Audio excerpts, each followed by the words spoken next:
Fala, meus queridos! Aqui quem fala é o Flávio e seja muito bem-vindo ao meu canal. Nesse vídeo, eu quero contar um pouco como foi a minha trajetória de gabaritar a física no Enem e na FUVEST, contando um pouco aí de como foi a minha história e também dando algumas dicas desmistificando a física. Eu acho que a física é uma das matérias mais bicho-papão, junto com matemática para todos os estudantes. Eu quero mostrar um outro olhar, mostrar de uma forma diferente a física, para que você consiga ter um melhor desempenho e consiga até aproveitar os seus estudos, pensando aí de uma forma um pouco mais prática. Esse vídeo vai ser um vídeo com bastante conteúdo, então eu recomendo que você assista o vídeo até o fim e também faça anotações. Eu acho que vai ter bastante conceito aqui que vale a pena você estudar com um pouco mais de detalhe, até depois para você poder aplicar aí no seu dia a dia. Esse é o primeiro vídeo de uma série de vídeos que eu quero gravar sobre cada uma das matérias, então se você gostar desse vídeo, já deixa nos comentários qual é a próxima matéria que você quer que eu grave aqui no canal. E lógico, né, se você gosta do conteúdo aqui do canal e quer receber notificações dos vídeos que eu posto, já se inscreve no canal, ativa as notificações, isso é muito importante, porque logo que eu postar um vídeo, você já é avisado e consegue assistir. Beleza? Bora pro vídeo então. Em primeiro lugar, falando um pouco aí da minha trajetória, né? Eu sempre gostei de física. Física pra mim é uma das minhas matérias preferidas, porque eu gosto de pensar que física explica como o mundo funciona, né? Sempre fui uma pessoa muito curiosa, uma pessoa que gosta muito da prática, daquela coisa mais empírica, né? De aprender, de desmontar as coisas e remontar, aprender realmente como as coisas funcionam, aí por que as coisas são do jeito que são, né? Eu acho a física uma matéria muito bonita, uma matéria que fala sobre como o universo funciona, como os átomos funcionam, como tudo funciona no fim das contas, né? Então, com esse olhar curioso, eu acabei até tomando a decisão de fazer engenharia civil, porque eu acho que a engenharia é a aplicação da física na prática, é realmente quando você consegue ver todos esses conceitos e essas explicações atuando aí na realidade. Então, o estudo de física para mim não era um estudo penoso, era um estudo que eu gostava de fazer, mas eu tive algumas diretrizes específicas de como eu estudava física que me ajudaram bastante. Não só a gostar, como também ter esse desempenho de conseguir gabaritar a física na FUVEST e no Enem. E como que eu estudei física na prática para o Enem e para a FUVEST? Eu usei uma metodologia que eu chamo de 3 tipos de questão de física. O que é essa metodologia, né? É uma maneira de sistematizar todas as questões possíveis de existir, todas as questões que existem de física, em 3 tipos simples. São 3 tipos que você consegue, a partir de agora, olhar em todo estudo que você fizer, toda matéria nova que você aprender e identificar esses 3 tipos para te ajudar tanto no seu aprendizado quanto na hora da prova. E quais são os 3 tipos de questão então? Questão número 1, questão conceitual. Questão número 2, questão prática, mas sem números. E questão número 3, questão prática com números. Entender os 3 tipos, eu vou dar o detalhamento de como estudar cada um deles e como identificar, vai fazer física ser um pouco menos bicho-papão, um pouco menos assustadora para quem aí tem dificuldade com física. Eu acredito que isso vai ajudar a sistematizar, então vamos aí detalhar cada um dos tipos. Então o tipo número 1 é a questão conceitual. As questões conceituais, elas são questões que cobram fundamentos da física aplicados ao dia a dia, mas sem usar nenhum tipo de conta, sem usar fórmula, sem usar nada além de texto. Então a partir de um texto eles vão dar uma situação, normalmente essas situações são uma situação com panela de pressão, com calor, com princípio, com a lei da inércia, coisas desse tipo, que você vai ter que entender a questão num conceito prático e responder sem precisar fazer uso de fórmula e sem fazer nenhum tipo de conta. Essa questão, muitas vezes considerada pelos alunos as questões do tipo mais fácil, né? São questões mais simples, você não precisa usar nenhum tipo de fórmula. Porém, elas são as questões que têm o maior número de pegadinhas. O que normalmente as pessoas que fazem as questões de vestibular vão usar nesse tipo de questão? Elas vão usar o que eu chamo de erros populares para te confundir. Então, alguns conceitos aí populares que o pessoal acredita da física que são incorretos, que não são verdadeiros segundo os princípios da física, vão ser utilizados e vão ser contrastados com leis que realmente são verdadeiras, né? Então, esse tipo de questão é super perigoso que você pode errar. Então, eu vou dar um exemplo para ficar um pouco mais claro. Então, vou colocar até uma questão aqui na tela, que é a questão 85 da FUVEST de 2008. Vamos ler a questão juntos aqui. Em uma sala fechada e isolada termicamente, uma geladeira em funcionamento tem num dado instante sua porta completamente aberta. Então aqui já falou, né, que o ambiente é isolado termicamente e um ambiente fechado. Esse tipo de coisa é sempre importante quando a gente está considerando uma questão de física. Antes da abertura dessa porta, a temperatura da sala é maior do que a do interior da geladeira. Então vamos supor aí que a geladeira está a 10 graus e a parte de fora está a 30, né? Então tem uma diferença de temperatura. Após a abertura da porta, a temperatura da sala. Então você tem uma sala fechada, você abre a porta da geladeira e quer saber o que acontece aí no ambiente. Em primeira vista parece uma questão simples de termodinâmica, né? Até se a gente olhar a alternativa A, ela diz, diminui até que o equilíbrio térmico seja estabelecido. Se você lembrar rapidamente aí dos conceitos de física, você vai ficar tentado em colocar essa alternativa, porque se a geladeira está 10 graus e a parte de fora está 30, uma hora elas vão chegar aí num meio termo entre 10 e 30 e vai ser determinado um equilíbrio térmico. Mas qual que é o problema? Parece que a temperatura diminui em um certo ponto, a temperatura se estabiliza, mas a resposta não é A, a resposta é C. Diminui inicialmente, mas posteriormente será maior do que quando a porta foi aberta. E por que isso, né? Essa questão foi considerada super difícil, só 7% das pessoas que fizeram acertaram e a maior parte chutou realmente essa questão. Ela é difícil porque ela usa um conceito que é o princípio da conservação da energia, que diz basicamente que a energia em um ambiente isolado se conserva de uma forma um pouco menos intuitiva do que o normal. Vamos parar para pensar aqui. A geladeira, ela tem aquela parte de trás dela, e ela é uma máquina térmica, né? Ela tem aquela parte de trás dela que produz calor. E para basicamente conseguir gelar a geladeira por dentro, ela precisa produzir esse calor e liberar no ambiente. Quando você abre a geladeira, inicialmente, a parte de dentro está com uma temperatura mais baixa. Mas o próprio funcionamento da geladeira contínua vai começar a soltar calor por trás, que até o pessoal coloca erroneamente roupa para secar na parte de trás da geladeira, né?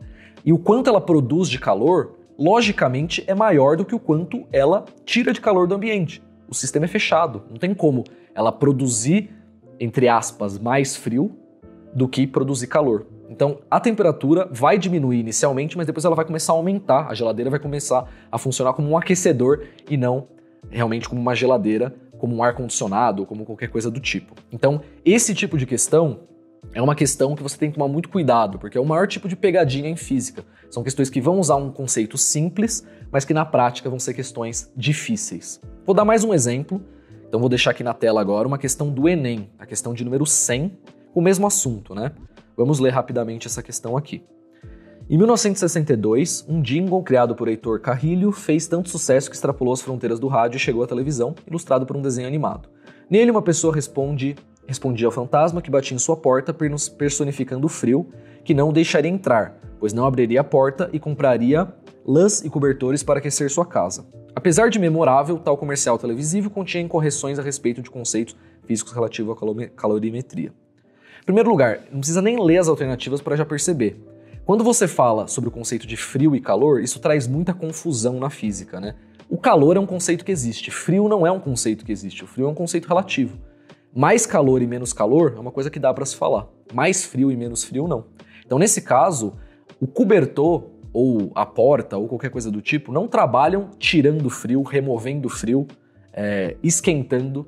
Na verdade, só o que elas fazem é proteger o calor que já existe. Quando você se cobre com cobertor, por exemplo, o cobertor não está produzindo nenhum tipo de calor. Você está produzindo um calor que está sendo guardado pelo cobertor. O cobertor é um isolante térmico. Então a resposta dessa questão seria: para solucionar essas incorreções, deve-se associar a porta e aos cobertores, respectivamente, as funções de minimizar a perda de calor pela casa e pelos corpos, alternativa C.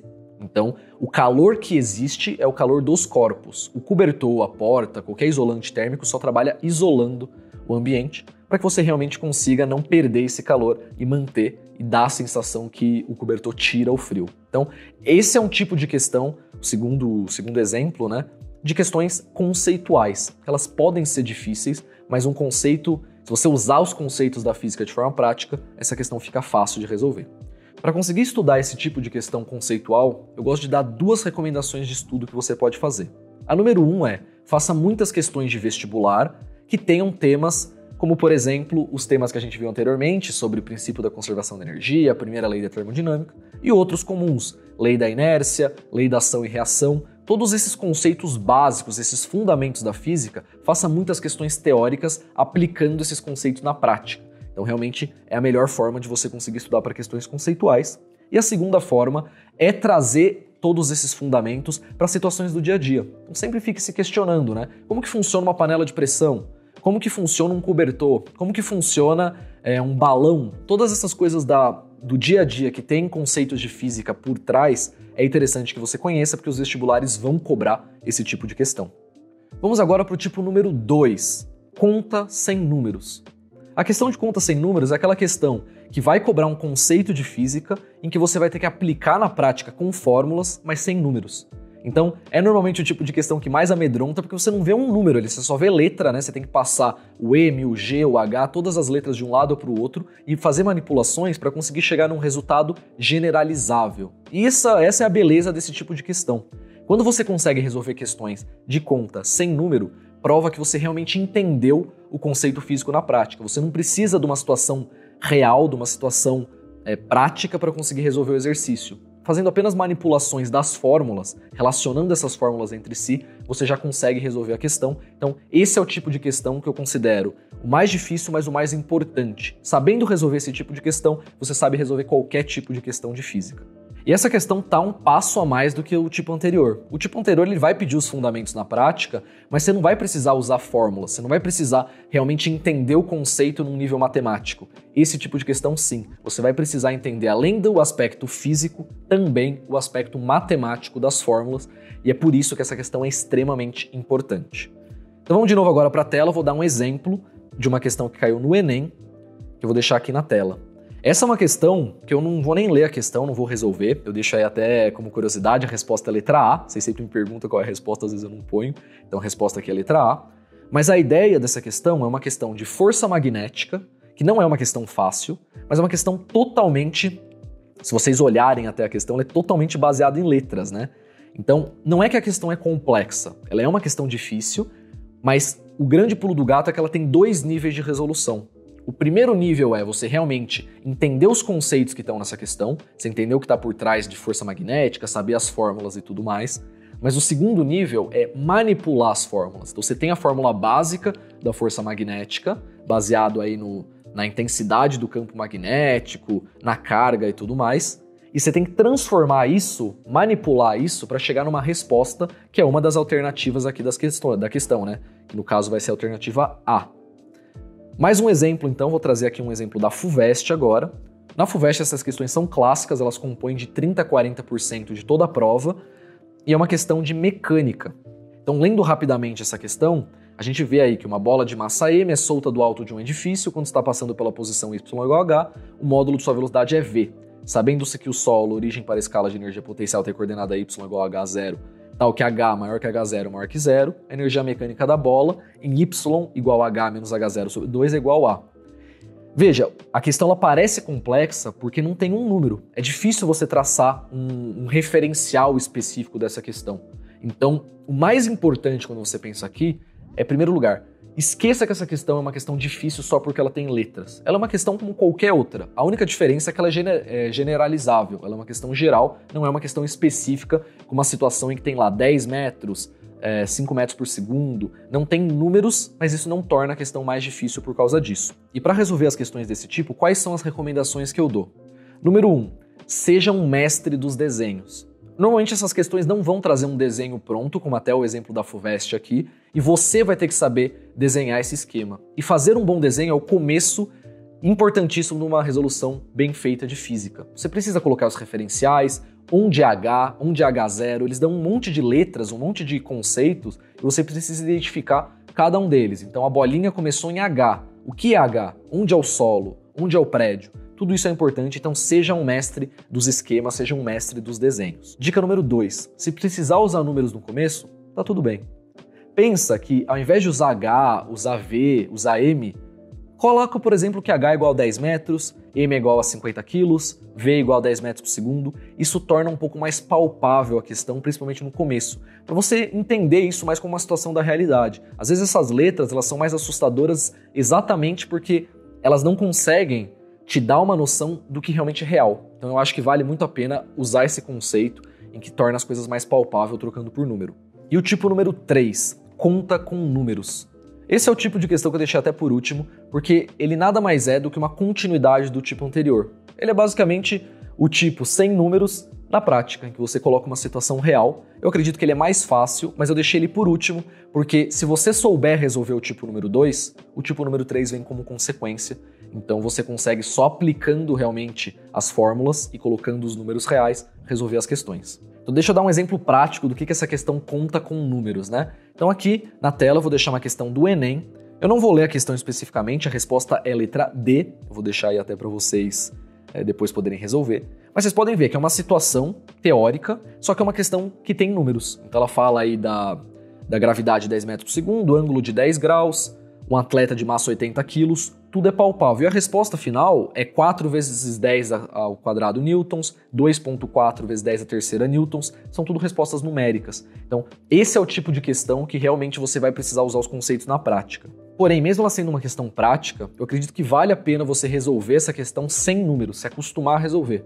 Por 2 motivos, né? Em primeiro lugar, segurança sobre a sua resolução.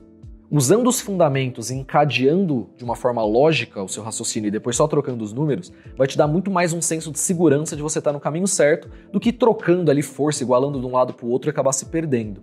Em segundo lugar, isso te ajuda a te organizar também. A organização que traz você encadear as fórmulas faz você saber que você está acertando unidade, que você não está errando nada de conta, tudo isso ajuda bastante. Então eu recomendo que mesmo nesse tipo de questão você faça essa abordagem. E como que você vai estudar para esse tipo de questão? São 3 dicas simples que você já pode começar a usar a partir de agora. Em primeiro lugar, tenha os outros 2 tipos bem estudados. Eu acredito que o tipo número 3 é o último tipo que você tem que dominar, porque você tem que dominar primeiro os fundamentos, então saber a parte mais teórica, e também saber fazer questões sem números para você conseguir entender os raciocínios da física. Então essa é a dica número 1. Domine realmente os outros tipos de questão. A dica número 2. Toda vez que você errar um exercício desse tipo, analise com detalhe a resolução e tenta aprender coisas da resolução que você não sabia.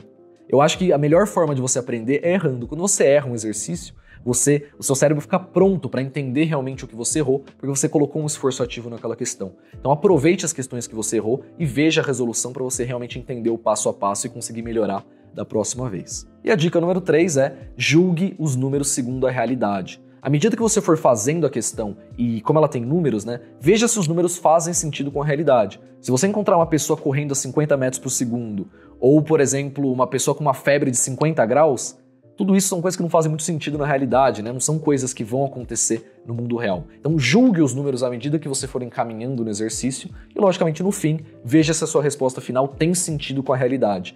Fazer essa união da física teórica com a física prática é uma das partes mais importantes para você dominar essa matéria. Bem, esse foi um vídeo um pouco mais longo, mas espero que vocês tenham gostado. Se vocês gostaram, compartilhe esse vídeo com seus amigos aí que têm dificuldade com física, se inscreva no canal, já ativa o sininho e coloca nos comentários qual é a próxima matéria que vocês querem que eu faça um vídeo parecido com esse, sistematizando aí os conceitos de uma forma muito mais prática. Beleza? Um abraço, muito obrigado por ter assistido e até a próxima.